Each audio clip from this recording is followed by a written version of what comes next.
One of the odder phenomena of relationships is the immediate certainty that whenever things go wrong in our lives, it is first and foremost, and quite obviously, our partner's fault. We get furious with our partners because we assign them such a deep role in our lives. We have faith that a person who understands obscure parts of us, whose presence solves so many of our problems, couldn't realistically also be someone who wouldn't be able to fix our whole lives. We exaggerate our partner's powers, an exaggeration that's an echo heard in adult life down the decades of a child's awe at their parents.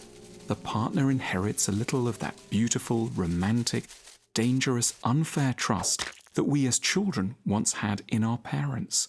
At one level, the lover has learned how to reassure the anxious child in us. That's why we love them. But that source of strength also brings with it some very serious problems, for the primitive part of us insists on trusting them a little too much, believing that they actually control far more of existence than they possibly could. It's also to do with the permission that the partner's love gives us to moan in a way we cannot otherwise. The world is constantly mean to us. It rejects our creative endeavors, it overlooks us in promotions, it rewards idiots. But usually we can't complain. We can't get angry with the people who are really to blame for hurting us. So we get angry with those whom we can be sure will tolerate us for blaming them. We get angry with the very nicest, most sympathetic, most loyal people in our vicinity, the ones least likely to have harmed us, but most likely to stick around while we blame them furiously for having done so.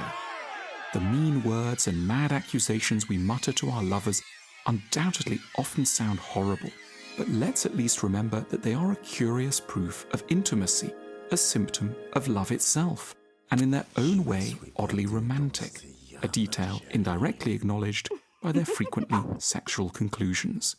We can tell any stranger something reasonable and polite, but only in the presence of someone we really trust can we dare to be properly irrational and truly unkind.